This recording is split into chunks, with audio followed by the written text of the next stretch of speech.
Ja, og mit arkitektur, det jeg har valgt er Vitra Museum, eller Vitra Design Museum fra Frankerø, tror jeg det udtales.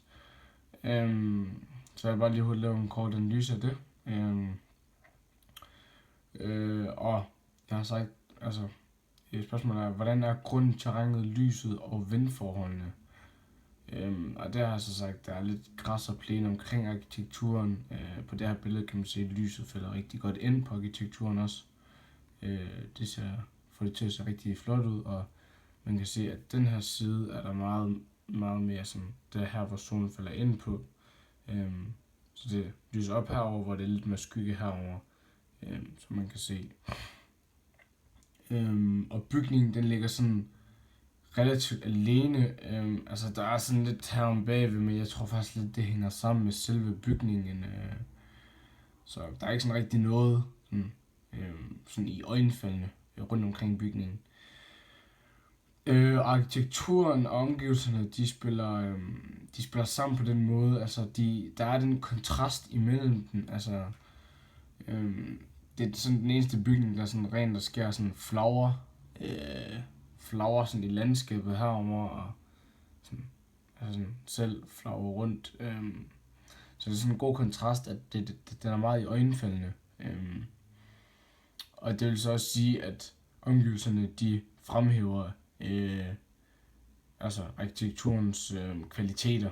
Det er i hvert fald ikke noget, der overskygger hinanden. Det er ikke fordi, der er en større bygning, der overskygger den her bygning. Så de fremhæver helt klart. Og så er der lidt om funktion, altså arkitekturens altså den her bygnings funktion, og det er jo som sagt et museum. Og altså de krav, at den her funktion, som nu engang er museet stiller til arkitekturen, det er, at den skal være rummelig. Der skal både være plads til mennesker, der skal være plads til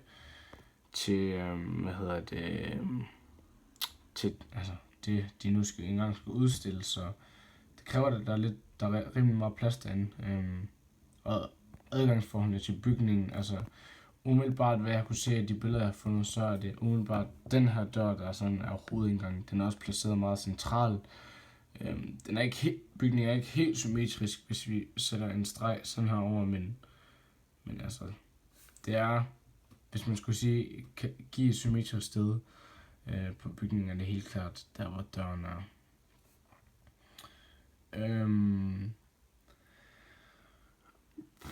Altså,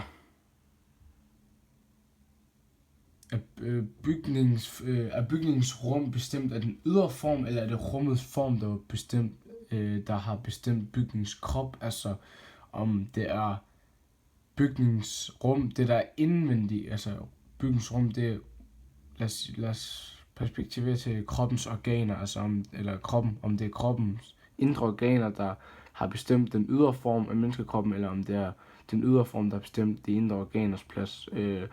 Og udefra hvad jeg har set og fundet frem til, tror jeg, at det er bygningens rum, der har bestemt, eller det er den ydre form, der har bestemt bygningens rum. Altså, jeg har set nogle billeder, hvor det er, at man kan se, sådan for eksempel indvendigt normalt i et museum, vil det bare være en firkantet bygning, arkitektur, og så vil der bare være plads i som normalt husagtigt. Men jeg har set indvendige billeder af, hvor at man kan se, der er plads sådan lidt heroppe og sådan lidt herover og sådan mange forskellige steder på arkitekturen. Så jeg vil da sige, at det er det indre, der kroppen, bygningsrum, der har bestemt den ydre form. Og det gør det også mere spændende, når man nu engang er i museet, at det ikke bare er sådan en normal grundplan, eller normal arkitektur, men det er meget, meget hvis man kalder det unormalt. Og grundplanen, den virker faktisk rimelig rolig. Altså det er sådan meget geometriske former, altså en cirkel, kvadrat, sekskant, otkant. Det er sådan det der geometriske former, og det vil jeg faktisk sige, at den her bygning er. Altså, man bliver lidt snydt af selve alt det her heroppe, fordi det er så hullet til buller, at det ikke ligner noget geometriske former, som er grundplanen. Men det virker det til at være. Men ja, det var det, jeg havde.